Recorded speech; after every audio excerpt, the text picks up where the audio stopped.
Yesterday at the Deepavali celebration, a young boy came up to me and said, I want to challenge you in chanting Om longer. I was driving back from Cleveland to Niagara Falls on Tuesday.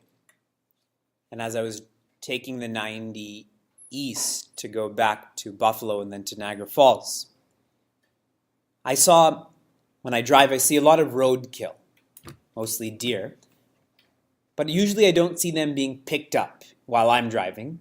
But this particular trip, I saw 3 deer that were being put into a truck. It was the first time I've seen this happen. And I drive a lot, but I just never saw it.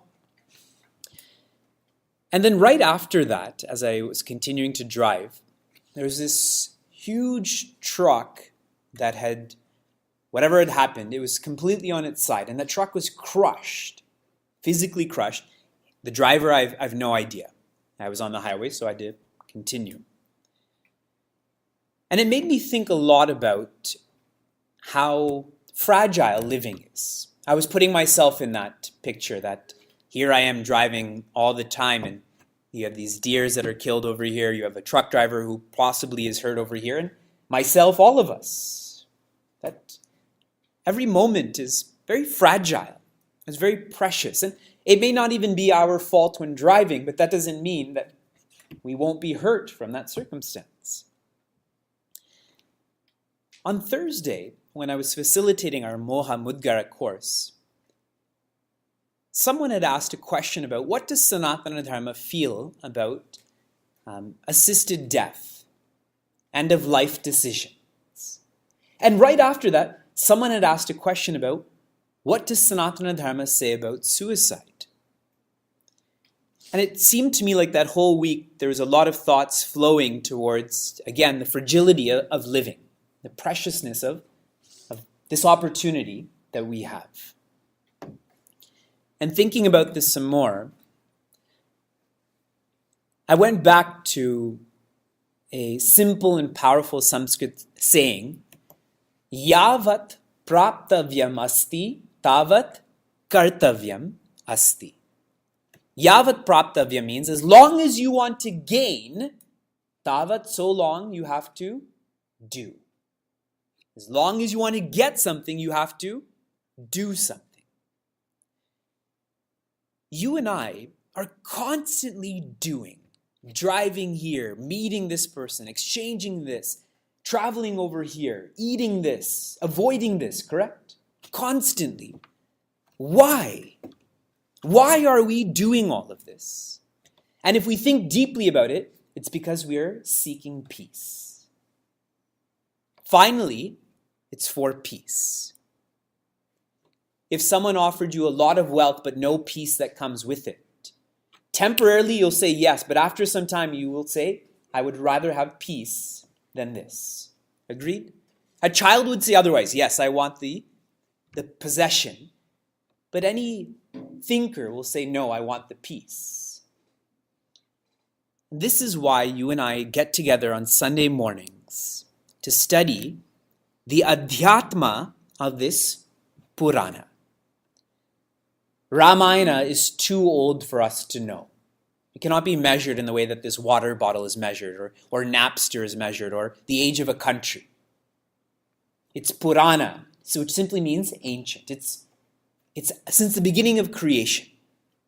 And Adhyatma means, what does it mean for me? What do I do today on November 13th, 2016? In the first shloka of Srimad Bhagavad Gita, that blind king Dhritarashtra says, Kima kurvata, which means, what happened?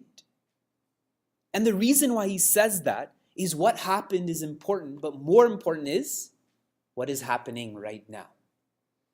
Are the Pandavas winning or are the Kauravas winning? Selfishness, Kauravas. Selflessness, Pandavas. Who won yesterday? We know who won in hockey, we know who won in baseball, we know who won in the election, we know who won in a fight, we know who won in an investment, but who won in you? That adhyatma part is important. Last week we studied who Bhagavan Vishnu's best friend forever is. Who's Bhagavan Vishnu's best friend forever? His BFF? No, that's his wife. It's not Mother Lakshmi. Yes, but also, and Narad Muni also, Bhagavan Shiva. Bhagavan Shiva is Bhagavan Vishnu's best friend forever, literally. You know, when we say forever, that's just poetic, but for them, it truly is forever. And he loves Bhagavan Rama in a deep way, not in a shallow way where it's about exchanging things. He just wants to be in the present of Bhagavan Rama. And when he and Sati Ji are going back to Kailash, he does see Bhagavan Rama and he prostrates to him in his heart. We are very much about insight in mind, out of sight, out of mind. But as an example, do you appreciate your parents in your heart, whether they're alive or not? Do we think about them? Do we live up to them, whether they're in sight or not? That's what I mean by depth. Those who are deep don't live by like that king who's seeing just the color green. That depth. Sati Ji doesn't love Bhagavan Rama. And so she doesn't have a deep relationship with him. That's why she's going to test him. And she goes to test him by dressing up as Mother Sita. Sati Ji, who's Lord Shiva's wife in this present embodiment, dresses up as Mother Sita. Now, Lord Shiva loves Lord Rama. So when he sees Sati Ji now, he can't see her because she dressed up as Sita Ji, isn't it? That this is my best friend forever's wife. I can't treat my wife like that. See, that love was so deep in that regard. And when Lord Shiva was in such turmoil about his relationship with Mother Sati, what he did was he prayed to Bhagavan Rama saying, Bhagavan Rama, you resolve this matter. And I'm going to bring up some chopais where Goswamiji teaches us how to be parents with our kids. And he essentially says, don't worry. Don't have fear. These are not your kids. These are Bhagavan's kids. We continue with our katha, and I am taking up the first line of the second chopai in the 64th section of chopais, which is on page 53. So once again, that's the first line of the second chopai of the 64th section on page 53. So what is shared here? Sant Sambhu Shri Pati Apabhada Suniya Jahan Tah Asi Mara Jara. So what's shared here? Okay, I'll tell you the meaning behind all of this. Now, Sati Ji's father. Who's Sati Ji's father? Daksha. Daksha means the one who's dexterous, the one who's action-oriented. He is engaged in a lot of karma. Yavat praptavyam tavat kartavyam. He wants to gain a lot, so he has to do a lot. Now, the tradition is, when you have these large gatherings, which we call yajnas, in all of this, we always leave aside offerings for people who helped us engage in that action. So there's an offering to the sun, and there's an offering to the ocean, and there's an offering to the wind. We do that with taxes, right? You have to pay for the school and the sewers and for the military and all of that, right? That comes out of your offering. Theirs is by choice, though. Ours is illegal if we don't offer. So, Daksha organizes this huge karma because he wants to gain more. And in this, he's remembering to be grateful to all parties other than Bhagwan Shiva. Who does Bhagwan Shiva govern? He's the Lord of change. I don't want to say death necessarily, but the Lord of change. A young girl that I met yesterday, 2 of her teeth came out yesterday, 2, and she was very happy about it. And I was thinking to myself, you know what teeth are called in Sanskrit? Dvija. Dvija means twice born. Aren't your teeth twice born? You have your kid teeth and your adult teeth. Birds are called Dvija as well. Why? Their first birth is out of the shell, and their second is when they fly. So, why am I talking about these teeth and this girl? Just fun stories. Lord Shiva, he is the Lord of change, is what I was saying. If those young girls' teeth don't come out, she'll always have smaller teeth, correct? It'll be harder to function physiologically. So, Lord Shiva is not remembered. And when Mother Sati, when she goes to her father, and her father, who's a very shallow person, very extrovert, he's making fun of her, saying, you know, you're a so-so daughter, here you are, you came uninvited. Her father's saying this to her. She has no problem with that. But when she realizes that this whole gathering is also not respecting Lord Shiva, that really breaks her heart. And here, what Goswamiji shares, he says, anyone who insults a saint, anyone who insults Lord Shiva, anyone who insults Lord Vishnu, you have the power to go and tear that person's tongue out. You are being sanctioned to go and tear that person's tongue out. Now, you can't go do that and say, okay, in Ramayana, this is what is shared. You have to think deeply about this. What is being shared is active resistance to evil. This is evil, what someone does.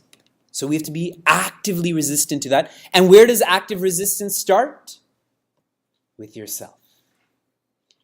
So when she is unable to bear this insult towards Lord Shiva, she says and thinks that this insult started because I took on this form, that I'm your daughter, so I need a new form, and Mother Sati leaves that form. Now, when Mother Sati leaves her form, Lord Shiva's bodyguards are there, his security. What are they called? The Ganas. How did the Ganas look? You know what you saw on December 31st? That's how they look. Halloween started from Ramayana. All of the ghosts, all of the goblins. That's who Lord Shiva's security is. When they see their master's wife has given up her body, they start destroying that place where this action is taking place. When Lord Shiva finds out this is his wife, he twists one lock of his hair and snaps it against the ground. And who comes from that? Virabhadra. Virabhadra is the greatest of the Ganas, the most powerful, the most intelligent, like the head of security. And he goes over there and he starts wrecking all of this too. That's that active resistance to evil. What they're doing is they're living a vicious lifestyle. So what to do? To stop that sort of living. Where do you stop it? Inside of us. Please remember that we are not politicians. We are seekers. This begins with yourself. As Mother Sati is dying, she starts to remember Bhagwan Rama. And her last prayer to Bhagwan Rama is, when I die, please let me remember Lord Shiva. Let me love Lord Shiva the way that he loves you. Again, a great teaching on how we should die. We all know people who are dying or who have died. Some people die very gracefully. In this case, Mother Sati. Some people die very fearfully. Isn't it? And how you die is based on how you live. And here, Mother Sati, she becomes great because she realizes her mistake. And so she prays that when I'm reborn, that I want to be someone who loves Lord Shiva. Okay, let's take this more deeply. Satiji, who is her father? Daksha. Satiji is reborn as Mother Parvati. Who is her father? Himavan. Daksha symbolizes tarka. Tarka means logic. What's logical to you may not be logical to him or to her. Logic tends to change. It's based on the circumstance. Daksha's like that. His mind is here, his mind is there, his mind is over there. Daksha is where multitasking came from. The origins, again, Ramayana. Himavan, he's the abode of the Himalayas. Now, the Himalayas symbolically don't move, do they? Technically, they do move. Did you know that? Because the Indian subcontinent is crashing into the Asiatic plate and Mount Everest is growing through tectonic plates. But the point is that it's solid. That represents Shraddha, faith. Shraddha means the ability to hold on to the truth. Logic can only take you so far, and then you have to let go of that logic and you have to continue with faith. How many of you did not have an arranged marriage? Okay, so more specifically to all of you. First, you study logic. How good looking are they? What kind of education they have, etc., etc. All of the objective stuff, right? But then that has to stop. You can't just objectify a relationship indefinitely. You start to look deeper to have faith. But yeah, I'm going to take this leap of faith and get married to this person, have a family with this person. But if you just keep using logic, how deep is that relationship going to be? Isn't it? See how deep this is, how her origin is different and what it means. So Satiji is reborn as Mother Parvati. And I'm going to share more about that, but in this specific area, Satiji in her rebirth is called Uma. If you rearrange the letters of Uma, what does it spell? Om. Om and Uma are the same words. Om is in the masculine, Uma is in the feminine. Again, showing that they're only different in letters, but not in meaning. So all of these isms we have, genderism in this context, it doesn't mean anything. Why do we give such importance to this? I'm on the second line of the fourth chopai. Second line of the fourth chopai in the 67th section of chopais. I need to find this first. On page 55. On my page 55, okay? This part is great. Second line, Chopai 4, 67th section of Chopais on page 55. Okay. I'll chant and then I'll explain. Aguna, amana, matu pitu hina, udasina saba, samshaya china. Mother Parvati is born to Himavan and Mena. And with the birth of their daughter, they hear and they invite Narada Muni. And when Narada Muni comes, they wash Narada's feet, and then they take that water and they sprinkle it in all of the parts that their daughter, Parvati, is going to roam.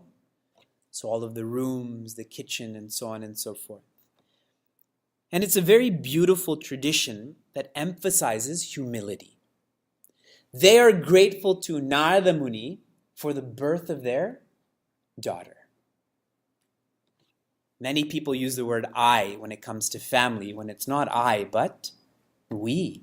And that we is not just biological. It is our ancestors as well. It is those who have taught our ancestors.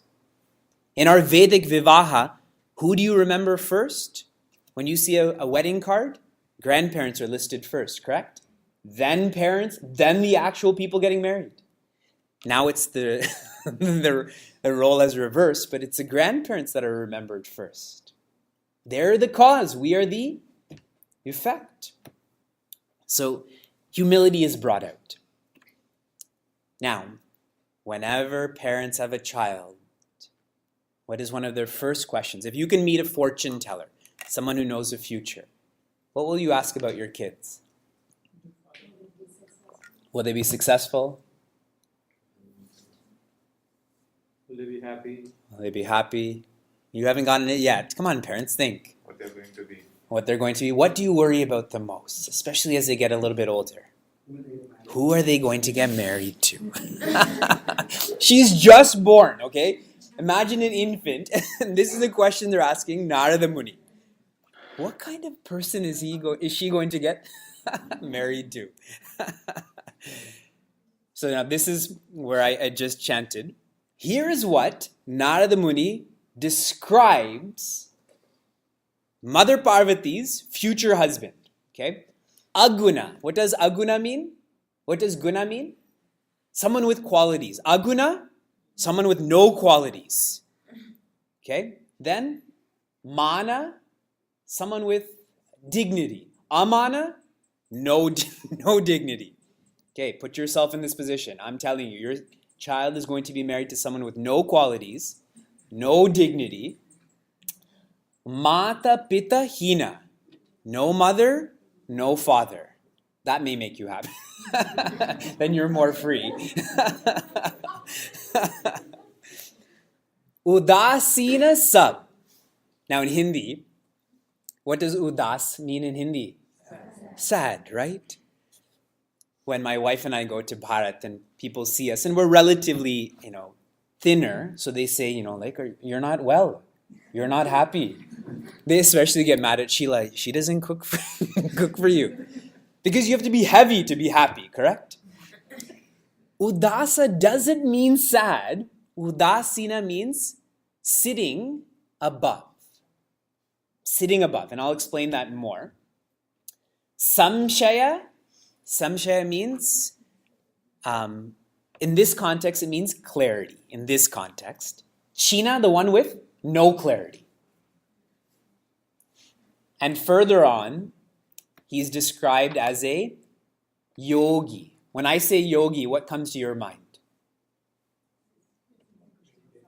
Lord Shiva, Lord Krishna. Now be honest, when I say yogi, what do you think of? Saint, meditation. See, you're too good of a student. You're giving me these good answers. I had asked one group of people, when I say sadhu, what do you think of? And the first response was poor. So yogi. Jatila means dreadlocks. You think Bob Marley. So hair like Bob Marley. Akama. Kama means a worker. Akama, unemployed. Then Nagana. Nagana means no clothes either. So naked. Amangala. Mangala means auspicious. Amangala, inauspicious. This is the one who your daughter is going to marry. Parvati Ji's mother, she fainted. Hearing all of this, she was finished. But now I want you to think about this more deeply. Go through the words again. Aguna. What word should come to your mind? The one who cannot be described is Brahman. Aguna means indescribable. Amana means no ego. Mata pitu hina, if they don't have a mother and father, that means they're the highest, correct? They're the original parent, the original cause. Udasina means to sit above. Whether it's a Trump victory or a Hillary victory, sitting above, sitting above. You know? Higher than that.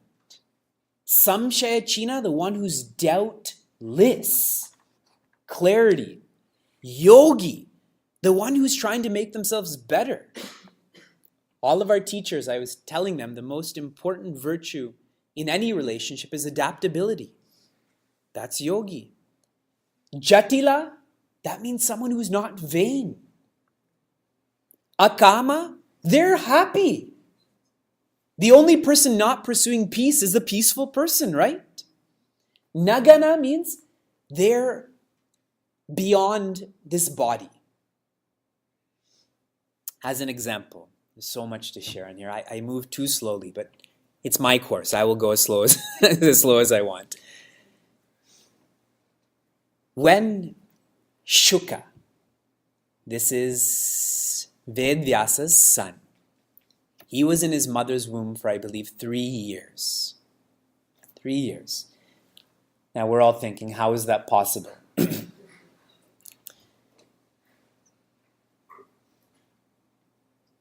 I'll tell you a joke related to this, so hopefully you'll understand this. So, a grandfather takes his grandchildren to a museum. In this museum, there's a lot of dinosaur bones there. Okay? And these grandchildren are looking around at these dinosaur bones, and they look up to their grandfather and say, "Grandfather, this was a zoo when you were growing up, wasn't it?" And now it's become a museum. When you think of dinosaurs, like what's a dinosaur to anyone? Even Einstein said about Gandhiji, he said 200 years from now, people will not believe that a person like Gandhiji existed. Isn't it true? If you tell your younger kids about Gandhiji, it's just he's like Gandalf, right? Or Dumbledore, right? He's just a character who inspires. But I know people who have seen Gandhiji. I know people who have been at Gandhiji's funeral as such. So, Shuka, when he came out of the womb after 3 years, he didn't want to leave his mother's womb. He knew of the hardships that would come with being born. In his mother's womb, he's comfortable. Isn't it with infants we play that noise in the background like a mother's heart beating essentially, the sound of a womb? So, he waited. But finally, he needed to come out. So when he came out, he was born enlightened. There's only 2 people in our scriptures who are born enlightened. Shuka is one of them. And as soon as he was born, he started wandering because he was free. His father, Vedavyasa, was chasing after him. And at one point, Shuka had walked by all of the gopis who were bathing in the river. And as Shuka walked by, they were just continuing to bathe, with loose clothing on. No shame. No bashfulness. That's the word I'm looking for. When Vyasa walked by, they all covered themselves, went under the water and so on.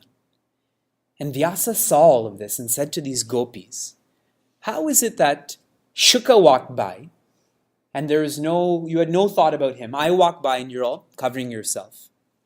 You know what those gopis said? It's because Shuka is not identified with his body.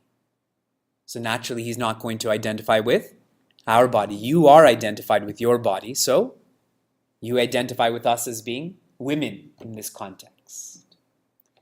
So Nagana means someone who's not identified with their body. These are all words that describe Brahman. All words that describe infinity.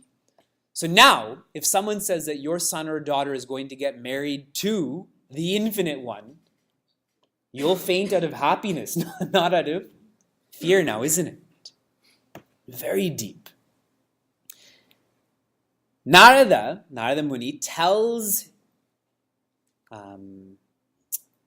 Parvatiji's parents, she will only marry such a husband, will only have such a husband if she engages in great tapas. Tapa. The opposite of tapa is pata. Patati, which means to fall. When someone doesn't work hard, when someone is not disciplined, they have no worldly success, no out-of-the-world success. Agreed? There's no substitute to hard work. To lose weight, hard work is required or not? To gain weight? Very natural. To not interrupt someone, hard work is required. To interrupt someone? Very natural. Without hard work, without discipline, there is only pata. We fall. We make ourselves smaller. But with tapa, hard work, discipline, we lift ourselves up. And that's what Narad Muni tells Parvati Ji's parents, is that this young girl has to work hard to have such a husband. Now you and I, we also engage in a lot of tapas. Why did you get married? I'm not saying it in an insulting way. I am curious. Why did you get married? I'm also wondering. He's wondering the same question I'm wondering. Why do you go to work? Why do you go to work? Why do you go to school? Whatever reason we're going to say, it's still not very clear, is it? One example related to this is, so one day there was a student with Swami Tejamayana in the ashram in California, not even in Bharat. And the student says, I have to go to school now. I have to go and study. And Swamiji says, no need to go to school. You stay here, I'll teach you. There's lots of studying. And this person says, no, I need to study to get a degree. So Swamiji said, no problem, I'll write you a degree. You'll say whatever you want it to say. He says, no, I need a degree to be able to get work. So Swamiji said again, no problem, there's lots of work in the ashram. You can spend all day working. So he said, but I need to get work where I can get money. So Swamiji also then countered saying, no problem. We'll bring a safe, we'll fill it up with money, you can look at it every day, we'll lock it up afterwards. Then that student knew that the reason why he goes to school is not very real, is it? Was it for studying? No, it was for the degree. Was it for the degree? It was for the work. Was it for the work? It was just for the money, really. And if he thought about it more deeply, it would have been for peace. But if you go to school for money or go to work for money, versus if you go to school for peace or to work for peace, your purpose is very different, so your performance is very different too, isn't it?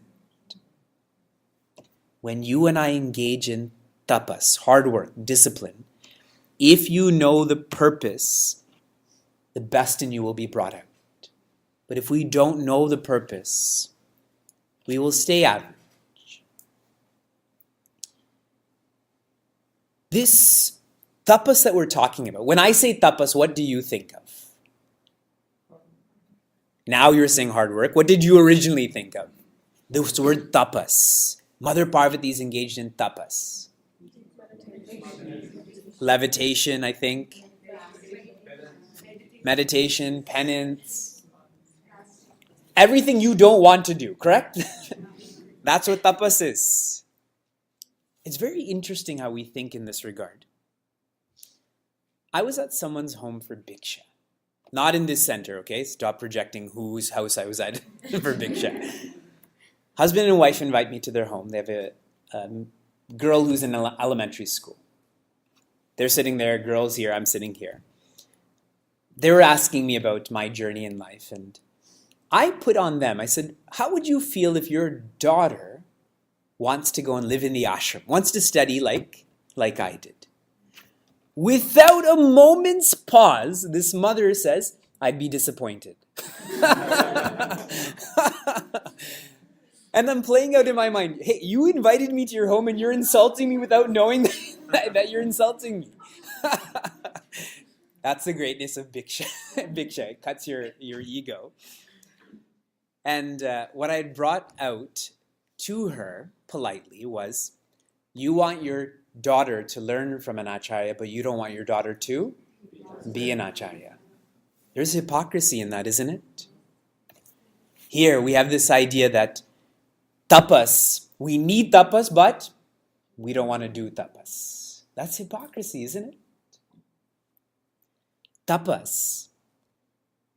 One of the highest forms of tapas is being responsible. Being responsible as a parent, as a seeker, as a student, as a child. Remember at the Deepavali celebration, children, kids, and youth, what do you have to give me for 1 year? You have to listen to your parents fully for 1 year. I didn't say you have to agree with them, but as they're speaking, you're not mocking them. You're not interrupting them. You are listening to them. Adults, what do you have to give me for 1 year? You have to attend one more study group than you're attending right now. So if you're at 0, 1. If you're at 1, 2. To listen to those who are wiser. That's tapas. You listening to your parents is tapas. You attending a study group is tapas. This makes us stronger. What Narada Muni is teaching Mother Parvati's parents is that this girl has to be big enough to appreciate infinity. That's what's being shared. It's much deeper than what we take it for. Swami Tejramananda shares, the more we sweat in peace, the less we bleed in war.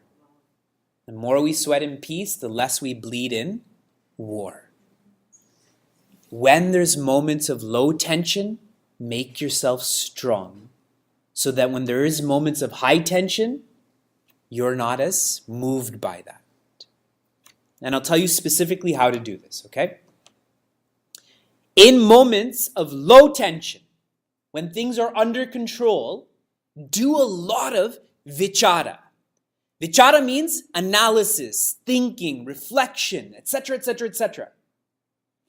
Then in moments of high tension, if you've trained yourself for vichara, when that vikshepa comes, when those mind games start, when those projections start, that vichara will cut it right away.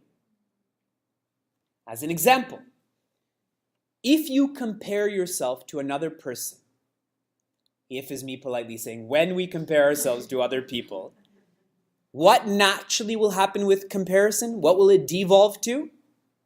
What comes next? Jealousy. See, we know this. This is not new. I'm just reminding you. Jealousy. And if you're jealous of another person, what will it devolve to? Hatred, anger. Frustration. All correct, but I'm still looking for another word. Insecurity. A jealous person is an insecure person. And how did that jealousy start? Comparison. Now, if you're comparing your house to someone else's home, you're comparing what school your child goes to versus another child, that comparison is going on. So jealousy is going to come in. But if you've trained yourself to analyze, jealousy is not going to help me. I need to end this mind game. What do you prevent then? Insecurity. That's what I mean by train yourself in right thinking. If you've been standing all day, how should you be happy? Sit. It's so easy to be happy. If you've been sitting all day, what should you do? Stand. Our nature is joy. Our nature is Bhagwan Ram.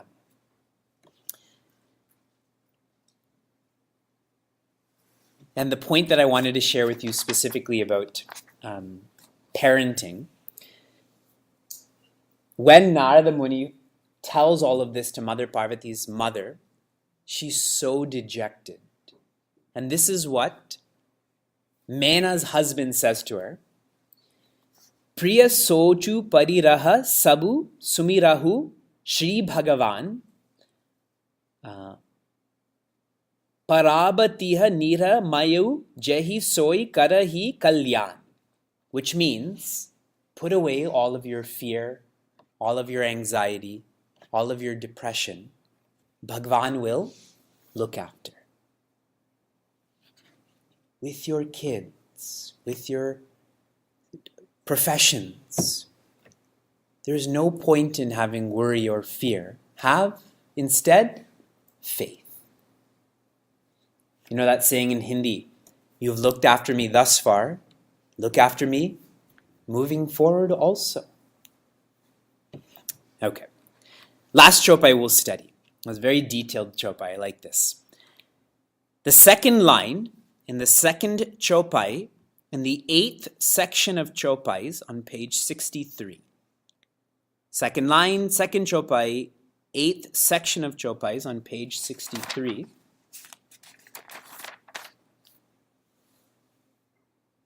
Sati ji has given up her form. She's reborn as Parvati ji. Narada Muni is invited to their home. Please tell us about Parvati ji's future husband. This is how he's going to be. How is she going to have such a husband? Through tapas.